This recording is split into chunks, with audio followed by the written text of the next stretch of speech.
Bună, eu sunt Ilinca, am 18 ani și sunt din Cluj. Mă rog, sunt născută în Târgu Mureș, am stat în Cluj acum. După apariția de la Vocea României,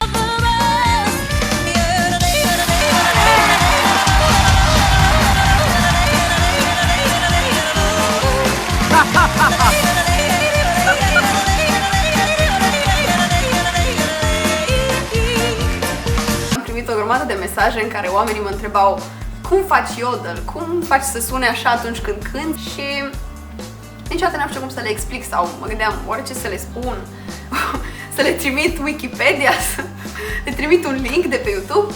Așa că fac acest video pentru voi toți, cei care vreți să descoperiți această tehnică și pentru cei care vor să încerce, de ce nu, să facem yodeling-ul mai popular în România. Așa că acesta este un tutorial de yodeling.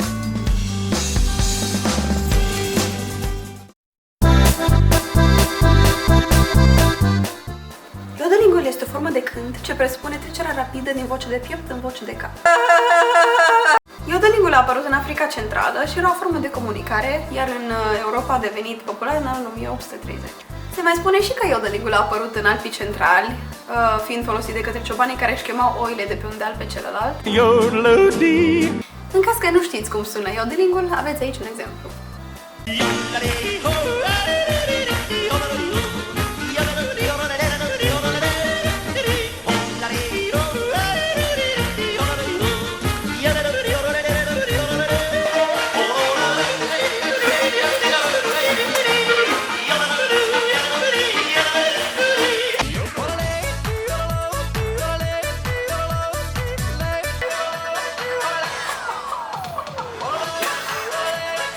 Și acum câteva exemple de Ilinca făcând yodel.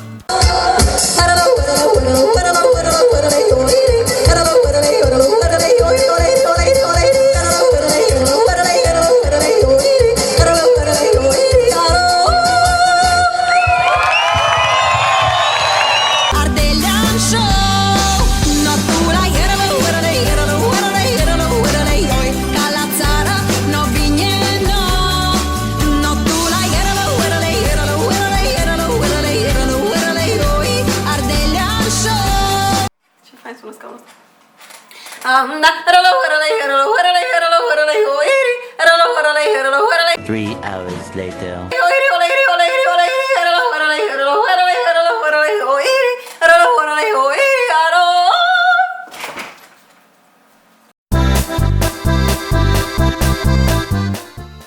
Deci, cum spuneam, tehnica yodelingului presupune trecerea din voce de piept în voce de cap. Vocea de piept e asta cu care noi vorbim, care sună așa puternic și... Iar vocea de cap este asta așa mai aerată și mai... Și ideea este practic în yodel să ai acea ruptură care se aude între vocea de piept și vocea de cap. Un fel de... nu știu cum să explic. Un fel de scâncet care se aude acolo. În... După care iei acea ruptură, o pui pe silabe, de obicei E-I sau O-U și o pui în cuvântul yodel. Și spui yodelei, yodelou, și apoi spui yodelei, yodelou, yodelei, yodelou și apoi spui mai repede yodelei, yodelou, yodelei, yodelou, yodelei, yodelou, ti. Un alt lucru pe care puteți să-l faceți ca să obțineți un sunet de yodel ar fi să o luați de jos și să mergeți până sus cu sunetul, să faceți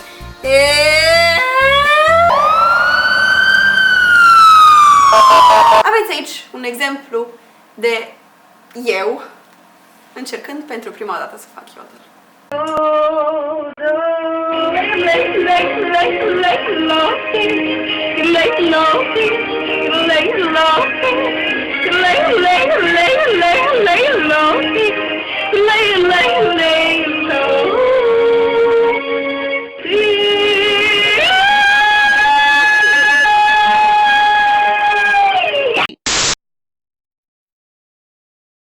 Așadar, este speranță pentru fiecare dintre noi. Yodelingul este o formă de distracție. Este un strigăt de veselie și cred că toată lumea ar trebui să facă yodel atunci când este fericit. De ce nu și atunci când ești trist, ca să fii mai fericit?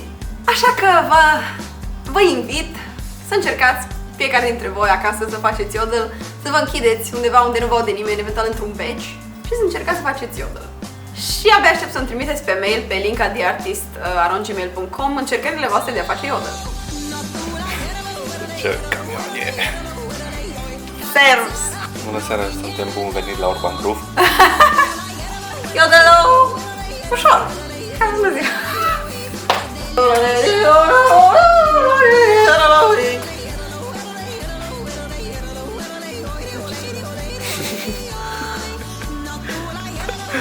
Ai tot? De ce? E greu!